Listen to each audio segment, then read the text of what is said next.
இன்று டிசம்பர் மாதம் 3ஆம் திகதி காலை 11 மணி வரைக்கும் கிடைக்கப்பெற்ற மிக முக்கியமான செய்திகளுடைய சுருக்கமான தகவல்களை இந்த வீடியோல பார்க்க போறோம். ஒரு முக்கியமான சந்தோஷமான செய்தி. இலங்கையினுடைய பல மாவட்டங்கள்ல விடுக்கப்பட்டிருந்த, பல நீர்நிலைகளிலிருந்து விடுக்கப்பட்டிருந்த வெள்ள அபாய எச்சரிக்கை அனைத்தையும் ரத்து செய்திருக்கிறார்கள். நீர்ப்பாசனத்துறை பக்கமாகவும், அனர்த்த முகாமைத்துவ மையம் பக்கமாகவும் இந்த தகவல் இன்று காலையில கிடைக்கப்பட்டிருக்கிறது. நீர்மட்டம் கொஞ்சம் கொஞ்சமாக குறைந்து கொண்டு செல்கிறதாக சொல்லப்பட்டிருக்கு. இது ஒரு நல்ல ஒரு முன்னேற்றகரமான விஷயமாக பார்க்கப்பட்டது. அதனால வெள்ள அபாய எச்சரிக்கை அத்தனையும் இப்பொழுது ரத்து செய்திருக்கிறார்கள். மீள் குடியேறுகின்ற நடவடிக்கைகள் இப்பொழுது கொஞ்சம் கொஞ்சமாக நடந்து வருகிறது. மீள் குடியேற்ற ஆரம்ப கட்ட நிதியாக ஒவ்வொரு குடும்பங்களுக்கும் வெள்ளத்தினால் பாதிக்கப்பட்ட வீடுகளை சுத்தம் செய்வதற்காக முதல் கட்ட நிதியாக 25,000 ரூபாய் இப்பொழுது வழங்கப்பட்டிருக்கிறது. எனவே இப்போ அந்த நடவடிக்கைகள் இப்பொழுது நடந்து கொண்டு வருகிறது. பாடசாலை மாணவர்கள் இந்த வெள்ளத்தினால் நேரடியாக பாதிக்கப்பட்டிருந்தால் அவர்கள் அத்தனை மாணவர்களுக்கும் தலா 25,000 ரூபாய் ஜனாதிபதி நிதியத்திலிருந்து வழங்குவதற்கான நடவடிக்கைகளை எடுப்பதற்கு ஜனாதிபதி நிதியம் தயாராக இருக்கிறது. ஜனாதிபதி இந்த அறிவித்தலை இன்றைய காலை வேளையில ஜனாதிபதி செயலகம் மூலமாக வெளியிட்டிருந்தார். எனவே இந்த முக்கியமான செய்தியும் இன்றைய நாளில் பார்க்கக்கூடியதாக இருந்தது காலை வேளையிலே. அதோட நாட்டின் பல பாகங்களுக்கான பாதைகள் மூடப்பட்டிருந்தது. கிட்டத்தட்ட 200க்கும் அதிகமான பாதைகள் மூடப்பட்டிருந்தது. இதுல 159 பாதைகள் இப்பொழுது திறக்கப்பட்டிருக்கிறது. ஒரு வழி பாதையாக பல பாதைகளும் பாதை போக்குவரத்துக்காக, அதாவது அத்தியாவசிய பொருட்களை கொண்டு செல்வதற்காக, பொது போக்குவரத்துகளுக்காக இந்த பாதைகள் இப்பொழுது திறக்கப்பட்டிருக்கிறது. கண்காணிப்பு நடவடிக்கைகள் தொடர்ச்சியாக இடம்பெற்று வருவதாக சொல்லப்பட்டிருக்கு. தேவையில்லாத பயணங்களை தவிர்த்துக் கொள்ளுங்கள் என்ற எச்சரிக்கைகளும் விடுக்கப்பட்டிருக்கு. காரணம், இப்பொழுதுதான் இந்த பாதைகள் திறக்கப்பட்டிருக்கு. சில பாதைகள் ஒற்றையடி பாதையாக திறக்கப்பட்டிருக்கிறது. பல நிவாரணப் பொருட்களை கொண்டு செல்கிற வாகனங்கள் இந்த பகுதிகளுக்கு செல்ல வேண்டியிருக்கிறது. மீட்பு குழு செல்ல வேண்டியிருக்கிறது. எனவே இந்த மாதிரியான பல விஷயங்கள் அத்தியாவசியமாக இருப்பதன் காரணமாக பாதைகள் விரைவாக திறக்கப்பட்டுக் கொண்டிருக்கிறது. இன்னும் 95 பாதைகள், முக்கியமான பாதைகள் இன்னும் திறக்க முடியாத நிலை இருக்கிறது. மீட்பு நடவடிக்கைகள் தொடர்ச்சியாக இடம்பெற்றுக் கொண்டிருப்பதாக சொல்லப்படுகிறது. இன்றைய நாளிலேயும் தொலைத்தொடர்பு கோபுரங்களை சரி செய்கின்ற நடவடிக்கைகள் துரிதப்படுத்தப்பட்டிருக்கிறது. பல இடங்களில் இன்னும் கவரேஜ் வரல, இன்னும் மின்சாரம் இணைக்கப்படாமல் இருக்கு. இன்னும் அத்தியாவசிய பொருட்கள், தேவைக்கான பொருட்கள் எதுவும் கிடைக்க முடியாத பல கிராமங்கள், நகரங்கள் இன்னும் துண்டிக்கப்பட்டிருக்கிறது. எனவே இது எல்லாமே இன்றைய நாளில் அதிகளவான இடங்களை சென்றடையக்கூடிய வாய்ப்பு இந்த மீட்பு குழுவால இடம்பெறலாம் அப்படின்னு மாதிரி சொல்லப்பட்டிருக்கு. குறிப்பா திறக்கப்பட்ட முக்கியமான பாதைகள் கொழும்பு, ரத்னபுரி, வெள்ளவாய, மட்டக்களப்பு பாதை திறக்கப்பட்டிருக்கிறது. கண்டி, மகியங்கன, பதியத்தலாவ பாதை திறக்கப்பட்டிருக்கிறது. அம்பைபுச, குர்நாகல், திருகோணமலை வீதி, கட்டுகஸ்தோட்ட, குர்நாகல், புத்தளம் வீதி, பாலியகுட முதல் புத்தளம் வரைக்குமான பாதைகள் திறக்கப்பட்டிருக்கிறது. மலையகத்தினுடைய பல பாதைகள் திறக்கப்பட்டிருக்கிறது. குறிப்பா அபிசாவலையிலிருந்து ஹட்டன் போற பாதை, ஹட்டனிலிருந்து நூரலியா போற பாதைகளும் இப்பொழுது போக்குவரத்துக்காக திறக்கப்பட்டிருக்கிறது. கண்டி போகின்ற ஒரு சில முக்கியமான பாதைகள், அதாவது பிரதான பாதைகள் மூலமாக இல்லாவிட்டாலும் கண்டி போகக்கூடிய பல பாதைகள் இப்பொழுது பாவனையில் இருப்பதாக சொல்லப்பட்டிருக்கிறது. இந்த விஷயம் இன்று முக்கியமாக சொல்லப்பட்ட தகவல்களாக இருக்கு. அதோட இன்று காலை 10 மணி வரைக்கும் கிடைக்கப்பட்ட செய்தியின் அடிப்படையில் 474 பேர் இதுவரையில் உயிரிழந்திருக்காங்க. இந்த அனர்த்தத்தினால் பாதிக்கப்பட்டு 355 பேர் இன்னும் தேடப்படுகின்ற பட்டியலில் இருக்காங்க. அவை காணாமல் போனவர்களாக அறிவிக்கப்பட்டிருக்கிறது. அதோட இலங்கையில் இருக்கின்ற 22 மாவட்டங்கள், அனர்த்தத்தினால் பாதிக்கப்பட்ட மாவட்டங்களை தேசிய பேரழிவு உட்பட்ட மாவட்டங்களாக அறிவிக்கப்பட்டிருக்கிறது. இங்கு பெரிய அபிவிருத்தி பணிகள், நிவாரண பணிகள் கொடுப்பதற்கான ஒரு நடவடிக்கையாக இந்த மாவட்டங்கள் அறிவிக்கப்பட்டிருக்கிறது. அதோடு ஐக்கிய நாடுகள் மனிதாபிமான அமைப்பு ஒரு முக்கியமான தரவுகளோடு தகவல்களை வெளியிட்டிருக்காங்க. இலங்கையில 15 லட்சத்துக்கு மேற்பட்டவர்கள் நேரடியாக இந்த அனர்த்தத்தினால் பாதிக்கப்பட்டிருக்காங்க. இதுல பல விவசாய நிலங்கள், சொத்துக்கள், உடைமைகள் பாரிய அளவுல பாதிக்கப்பட்டிருக்கிறது. மக்களுக்கான உணவு தேவை என்பது மிகப்பெரிய அளவான ஒரு கேள்வியாக மாறி இருக்கிறது. காரணம், நாங்கள் முதல்ல சொன்ன மாதிரி இன்னும் நிவாரணமாக இருக்கட்டும், அவங்க காசு கொடுத்து சரி வாங்கக்கூடிய அளவிலான பொருட்கள் அந்த பிரதேசத்தில் இன்னும் கிடைக்காமல் இருப்பது இந்த உணவு பிரச்சனையை மிகப்பெரிய அளவிலான ஒரு சிக்கலுக்குள் கொண்டு வந்து விட்டிருக்கிறது. இந்த காலகட்டத்தில் முழுமையான நடவடிக்கைகள் இப்பொழுது தொடர்ச்சியாக இடம்பெற்றுக் கொண்டிருக்கிறது. இந்த பேரழிவின் காரணமாக 5,64,000 ஹெக்டேர் நிலப்பரப்புகள், வயல் பரப்புகள் முற்றுமுழுதாக அழிக்கப்பட்டிருக்கிறது. அதோட 95,000 ஹெக்டேர் நிலம் முற்றுமுழுதாக பயிர் நிலங்களாக அளிக்கப்பட்டிருக்கிறது. அதிலேயும் மரக்கறி பயிர்களாக 13,643 ஹெக்டேர் நிலப்பரப்பு மரக்கறி பயிரிட்ட நிலப்பரப்புகள் முழுமையாக அளிக்கப்பட்டிருக்கிறது. 200 பாதைகள் முற்றுமுழுதாக சேதமடைந்திருக்கிறது. 10 பாலங்கள் பயன்படுத்த முடியாத நிலைக்கு தள்ளப்பட்டிருக்கிறது. 15 முக்கியமான பொருளாதார மையங்கள் பாதிக்கப்பட்டிருக்கிறது.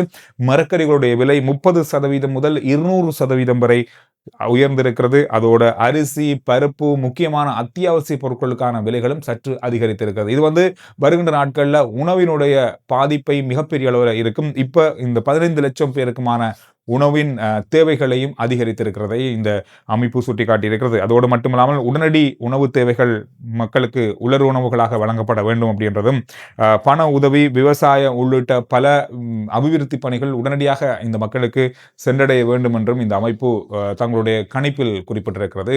இலங்கையில 343 நீர் சுத்திகரிப்பு நிலையங்கள் இருக்கிறது. இதன் மூலமா தான் நாட்டின் அத்தனை பிரதேசங்களுக்கும் குடிநீர் வழங்கப்படுகிறது. இந்த நீர் சுத்திகரிப்பு நிலையம் 156 நிலையங்கள் இதில் பாதிக்கப்பட்டு இப்பொழுது பகுதி அளவில் தான் செயற்பட்டு கொண்டிருக்கிறது. எனவே முழுமையா இதை சீர் செய்வதற்கான நடவடிக்கைகளை நீர்ப்பாசனத்துறை இப்பொழுது எடுத்திருக்கிறது. எனவே இதை வைத்துக் கொண்டுதான் இப்ப நீர் வழங்குறாங்க. பல இடங்கள்ல மலையகத்தினுடைய பல இடங்கள்ல குடிநீர் உடனே துண்டிக்கப்பட்டிருக்கிறதுனால நீர் இங்கிருந்து கொழும்புல இருந்து பல மாவட்டங்கள்ல இருந்து வாகனங்கள்ல போத்தல்கள்ல தான் அங்க கொண்டு போகப்படுது. அந்த அளவுக்கு நீர் அங்கு குடிநீர் தட்டுப்பாடு ஏற்பட்டிருக்கிறது.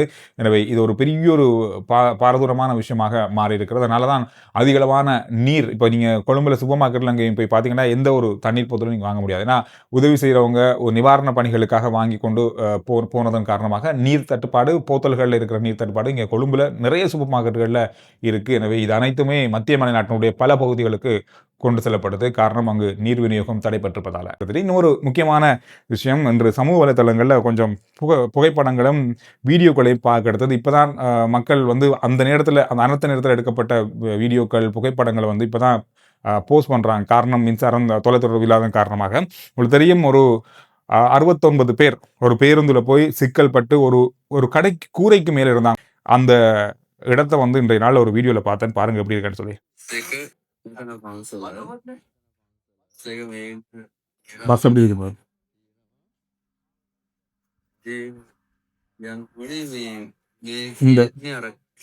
இந்த கடைக்கு மேலதான் இருந்திருக்காங்க. இந்த சீட்டுக்கு மேல, இந்த கூரைக்கு மேலதான் இவ்வளவு பேர் 69 பேர் இந்த கூரைக்கு மேல இருந்திருக்காங்க. இந்த கூரை எப்படின்னு சொன்னா இந்த உள்ள கிட்ட இந்த மார்பிள் வச்சிருந்தாங்க. அதனாலதான் இது தாக்கு பிடிச்சிருக்கு.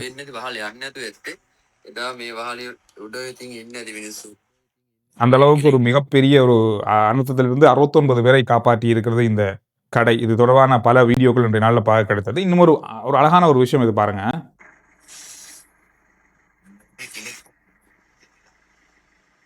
வைத்தியசாலையில தாய்மார்களுடைய அந்த கார்டு, அந்த மருத்துவ கார்டு எல்லாம் நனைஞ்சிட்டு அவங்க காய போடுறாங்க.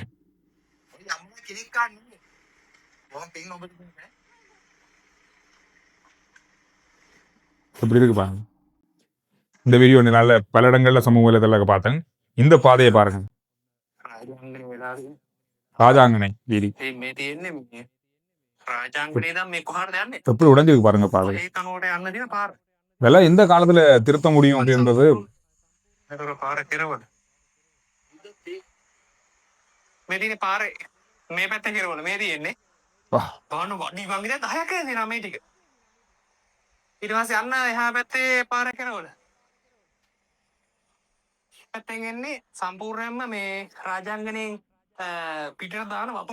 நல்ல வீடியோக்கள் இப்படி வந்திருக்கு. அதோட இன்னும் ஒரு வீடியோ, ரயில்வே ட்ராக். நுவර, அதாவது கண்டி மாத்தளை.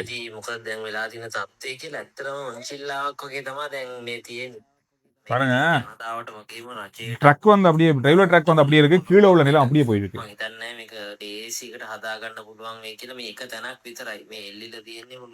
இது ஒரு இடம் சொல்றாங்க, ஆனா நிறைய இடங்கள் இருக்கான் இதே மாதிரி.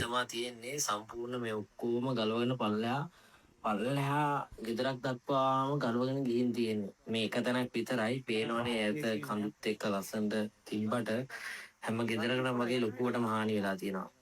ළමයි ගම ඇතුලේ මේ වගේම තැන් 3-4ක්ම තියෙනවා. ඉතින් සෑහෙන පාඩුවක්. හැමෝටම කියන්නේ ඉතින් පරිස්සමෙන් ඉන්න. මේ කාලුගුණේ හොඳ තත්ත්වයකට ආවත් අර කඩාගෙන යන්නේවා ඒ විදිහටම යන්න ඉඩ තියෙනවා. මොකද அதான் அவங்க சொல்றாங்கன்னா, என்னதான் காலநிலை வளமைக்கு திரும்பினாலும் இந்த உடைந்து விழுகின்ற நிலைமை அப்படின்றது இன்னும் இருந்து கொண்டுதான் இருக்கு. அதனால தேவையில்லாத பயணங்களை தவிர்த்துக் கொள்ளும்படி கேட்டுக்கொள்ளப்பட்டிருக்கு. இதுல இன்னும் ஒரு பாதை பாருங்க. மையங்கனை மையங்கனை பதுளை ரோட் இப்படி இருக்கு பாருங்க. இந்த மாதிரி பல இடங்கள் பல தரப்பட்ட அனர்த்தங்களுக்குள்ளாக இருக்கு. மீள் கட்டுமானம் அப்படின்றது இலங்கையை பொறுத்தவரையில மிகப்பெரிய ஒரு சவாலான காலமாக வருகின்ற 2026ஆம் ஆண்டு இருக்க போகுது இலங்கைக்கு. கொஞ்சம் கொஞ்சமாக இது கட்டி எழுப்ப வேண்டியது கட்டாயமானது. அதுல எந்த மாற்றமும் இல்லை. இதுக்காக எல்லாருமே ஒன்று சேர வேண்டியதும் கட்டாயமானது. இந்த விஷயங்கள் இன்றைய நாள்ல முக்கியமா இதுவரைக்கும் பார்க்கப்பட்ட செய்திகளாக இருக்கு. புதிய தகவலோட அடுத்த வீடியோவில் சந்திக்கிறேன்.